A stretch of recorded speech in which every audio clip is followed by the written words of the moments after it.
Welcome, Kitsune Kon 2024. We are here with Bryn.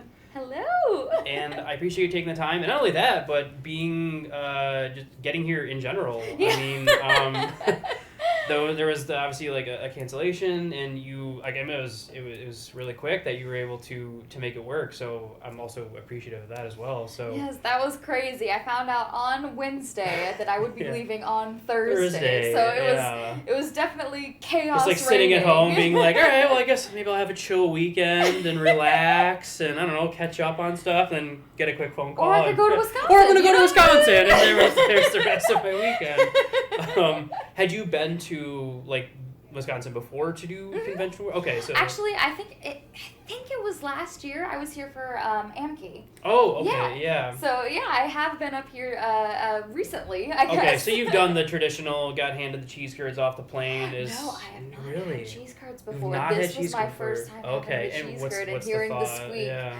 Thoughts good, bad? I know it's different. It was pretty good. Okay. It's not what I expected. When I saw it, I was like, I had a totally different image in my mind of what these looked like. When you hear cheese curd, your mind does not go to what you're No. actually going to be eating at all. I was like, these are more solid than I expected.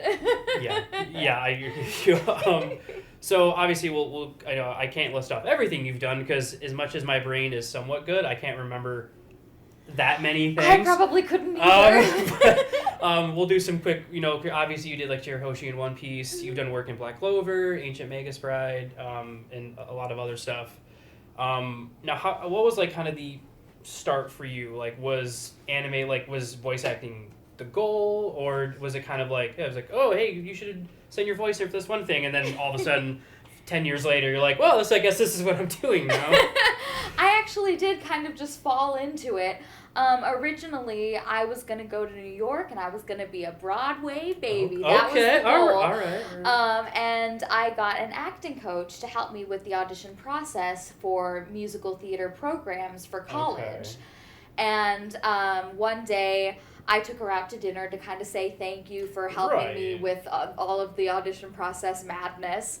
And we got to talking about some of the work that she did in the area in DFW. And she mentioned Funimation. And I was like, what's that? What? No, I recognized it right away. Okay, good, okay. Oh, totally. Like Oron and Fruits Basket. I knew. Like, I'm sorry. Yeah, it's like, so instead of like, you're like, I'm sorry, could you just one more time? What? I knew right away what that was. Okay. I was really excited to hear about it. And I was like, what do you mean it's local? What are you talking about? Because I don't know why, but I had in my head that all entertainment was either in New York or California. I don't know why, but I did. To be honest, it is kind of fair when you think of like the media hubs of the U.S. Your brain does kind of go to like opposite ends of like the country. But she was like, yeah, it's local, it's here. And you know what? I think that could be a really good fit for you. You've got a really great range to your voice. You do a lot of funky little things with it. And because at that point she knew me pretty well. She knew about all my little quirkiness. And so she was like, I think that could be a great fit. And so I was like, I don't know about that. Yeah. But she was like, if for nothing else, you should try it for audition experience. Yeah. And so I was like, okay, I can get behind that. So she really encouraged me, and eventually I got on the open call list, and I went and I did the open calls. And if you don't know what that is, it's basically about a week-long process where one director will see people in 15-minute intervals, and you go in, and they have a male and female character booklet, and you'll choose 5 characters that'll show a range of the different voices you can do. And it's all characters that have already been done. Okay. But you show what you would have done with it. Okay, it makes sense. So I went in and I chose my 5, and I auditioned with Joel McDonald, who is no longer working with Funimation, Crunchyroll. He now works with Gearbox, which does the Borderlands series.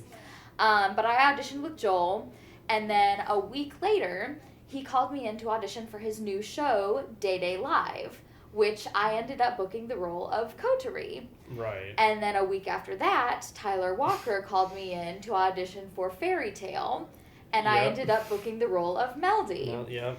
And so it kind of put a little bit of a shift in my plans. And 1-to-1.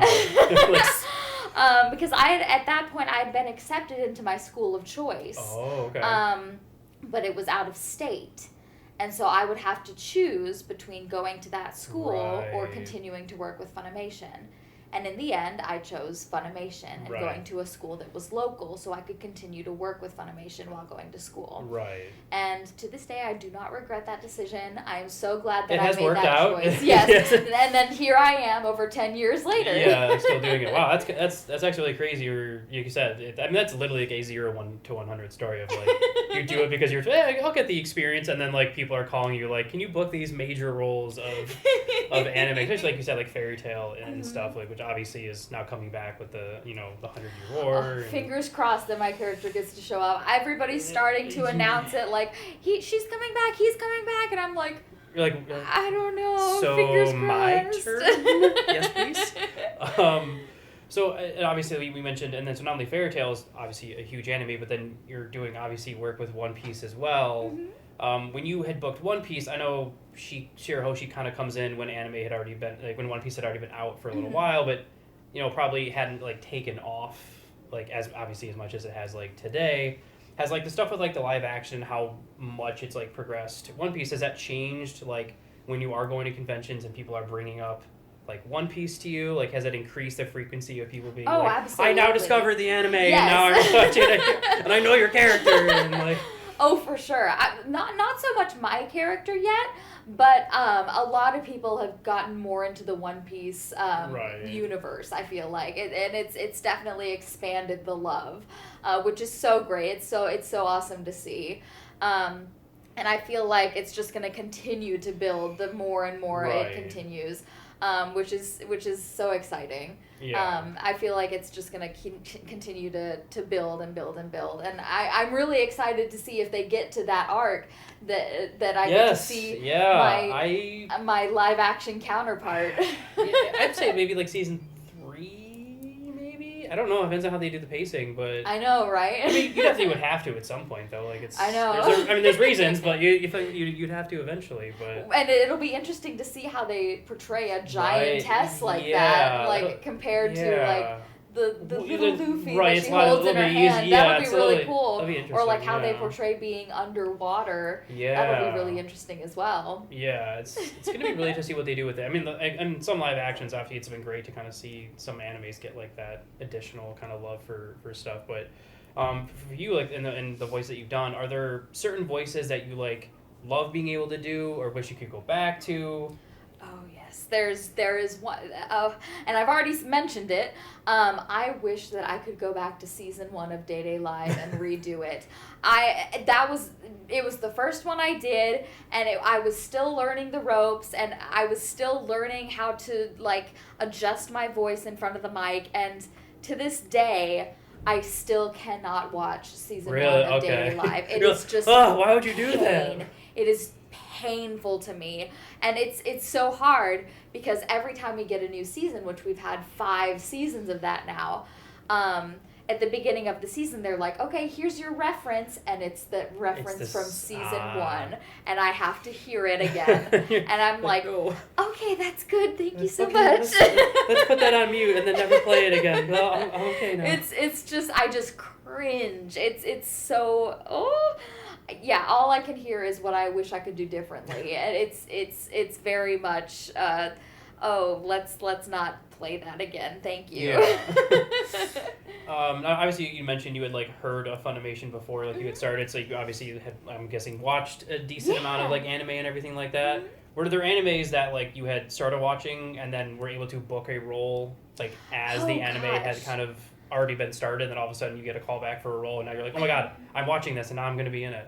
One that I didn't necessarily, I'm not like in it. I play like girl like 3A, but Fruits Basket came back around and they redid it, you know? Yeah. And so I got to I was technically You're in it, but it was really special to me to be a part of it, because that's one that I think that might have been the first anime that I ever watched, actually, was Fruits Basket. Oh, wow. And so it definitely holds a special place in my heart. Exactly. And so getting to even just dip my toe in Just the a little- water it was very special. Right. No, I can imagine. Like you said, like it's like that full circle of like I started and now we've gone full circle and I'm here again. I think I was one of the girls that was like, Yuki, I love you so much, and but I didn't have a name or anything like that. But it was really cool to just even be a part of it, be a part of that universe. Yeah. So. No, I can imagine that's going to be really awesome. Like it's nice to hear kind of stuff like that. You're able to kind of like see that. Now, have you been doing like a lot of conventions since you started? Not necessarily since I started, but since I got a booking agent, yes. Okay, you've been doing more and more. Yes. Has there been any surprises of people coming up to you with like things to sign, like voice roles that you've done that you're like, oh, I didn't think that there was like this for that, or that people would want me to sign this character, or let's see. There's one show that really totally flew under the radar and just didn't get enough marketing, and it's such a great show. It's called Interviews with Monster Girls. Okay. And anytime someone comes up with merch for that, or anytime someone buys a print for that, because I have prints for it, because I love it so much. No. Anytime somebody wants something from that, I'm overjoyed. I'm thrilled because I'm like, oh, you know this. You heard of it. You saw it. I'm so happy. It's such a wholesome show. There's really nothing like it. It's really great. And I wish more people knew about it. It's really fantastic. It's really... It touches you. It does. Right. It's a really great plot. It's got great characters, and the interactions between the characters are really fantastic. And I got to work on it with some really great friends, and so the interactions between the characters are very real. Right. And the script writers wrote that knowing that we were very close, and wrote it as if we were actually those characters. Okay. And it's really cool seeing that come together. Yeah. And so I really wish more people knew about it. But anytime someone comes up and does know about it, I'm just like, yes! Thank you so much. So which kind of like answer this question as well, but so I guess in addition to that role, has there been characters that you've been able to voice that like really kind of spoke to you as like a person, like as like an actor? Yeah, another one that I feel like I grew tremendously with is Hiyori from Noragami. Yes. Yeah. And then also one that I technically did actually grow with is Historia from Attack on Titan. Yeah. Because when we first see these kids, they're about, 16 to 18 years old. Something like that, 16 to 18. And I was 17 when I first started that series. Okay. And so I literally got to age along with these kids. Right. And it's really cool. There's never going to be another show that I'm going to get to say that for, that I got to age with my character. And so that's just something that's really special to me, that I got to literally grow with Historia as a character. That's so unique, and it's so cool to get to say. And we got to have like a decade together. Yeah. That's so cool. It's very awesome the way that, because Attack on Titan is obviously huge, and Noragami also an amazing movie. Very, very good. For anyone who hasn't watched it, Noragami is fantastic. Oh yes, it's beautiful. Oh, beautiful very, show. Very well done. Yeah, visually just insane. But like you said, like Attack on Titan, like kind of like you said, 10 years is. I mean, for any anime to make it to 10 years and still have like that fan base and like that following is insane. And obviously Attack on Titan has joined the ranks of like animes where I'm sure in another 10 years you're probably gonna have people come up to you with the same Attack on Titan stuff to sign. I hope so. And yeah, I would imagine so. So one thing I always like to kind of like ask and everything is like, are there animes that like or like a genre that you like to do, or is there like an anime that you're like, I need to get in on that project and on that ground floor? if I could have gotten in on that anime, like like an anime that I wish that I could have been in. Yeah. Sailor Moon. Ooh, that's a good one. I would have died to be in Sailor Moon. Who would you want to have done though? Either Chibiusa or Sailor Neptune. Okay. But I totally respect the actors that do play them. No, so of course, I'm not like, I wish I could come and steal them I would have from done you. it so no. Yeah. Yeah. No, I mean, I have the VHS tapes of Sailor Moon. I memorized episodes. I had like themed birthday parties when I was little. Okay. I was a diehard Sailor Moon fan, and so that would be the one that I really wish that I could have at least been like for Fruits Basket, Girl 3A. Right, yeah, Girl 3A. I just wish I could have just dipped the toe. So if they ever pool. redo Sailor Moon again, it's like, look, I'll take anything. Second girl from the third row in the classroom in the first scene, like that gets to say here when attendance is called, like I'll accept that. Absolutely. If you're watching, casting agents, please. Yeah, just girl 3A in that one scene. We'll make it work. Now, how has obviously the con kind of came about very quickly, but how has it been for you Oh, it's been so great. Everyone has been so lovely. A lot of people were like I didn't expect you to be here. I don't have anything for you to sign. Oh God. What do I do? But it's been really great. Awesome. It was really funny. I think was it today? Is today Saturday? Yes. Yes, today's Saturday. There was a panel that was supposed to be That Time I Got Reincarnated as a Slime panel, which is Brittany's show. And so I was like, people showed up and I was like, I'm sorry, I am not Brittany Karbowski. We can talk about That Time I Got Reincarnated as a Slime, but the part that I played is small goblin girl, so I don't think it'll be that interesting. So we can probably ask her, answer one or two questions on that, and then we're probably just going to be making stuff up at that point. Yeah, so it turned into a Q&A, but other than that, it's really been really great. Everyone's been fantastic. That's awesome. I like to hear it. Now, I know future projects can never be talked about. For obvious reasons. I know sometimes everyone's like, ask them what anime they're coming up. I'm like, yeah, we can't do that. But are there specific places or socials or website or places that people can follow? Most of my stuff is either at Bryn Apprill or at Brincess. And for projects coming up, you've actually caught me in between seasons right now. So I don't know what the future holds. So I don't have anything to talk about right now. Follow everything now, and then that way you can keep up to date on stuff as it comes out. Yes, for sure. Oh, awesome. And then obviously I want to make sure you can enjoy your day. So last question for you. Okay. So any final message you'd want to pass along to people at this convention, fans of yours, people that you're obviously going to be seeing for the next 10 years to bringing you stuff from all sorts of different animes. Besides the one that she mentioned, please bring her, watch that show, and please bring more merch for her to sign. And buy the prints from it too.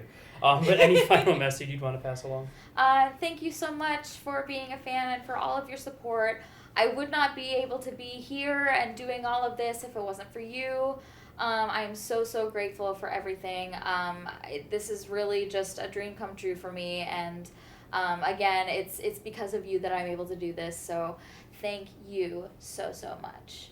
And I thank you as well for taking a few minutes to kind of let us ask you a couple questions and everything, and we'll make sure we put everything that I can in descriptions and all that fun stuff. And hopefully we're able to see you again and can give us some big fanfare and be like, look, she's coming back. We didn't scare her away this time. But I appreciate it. Thank you. Thank you so much. It's been a pleasure. I appreciate it.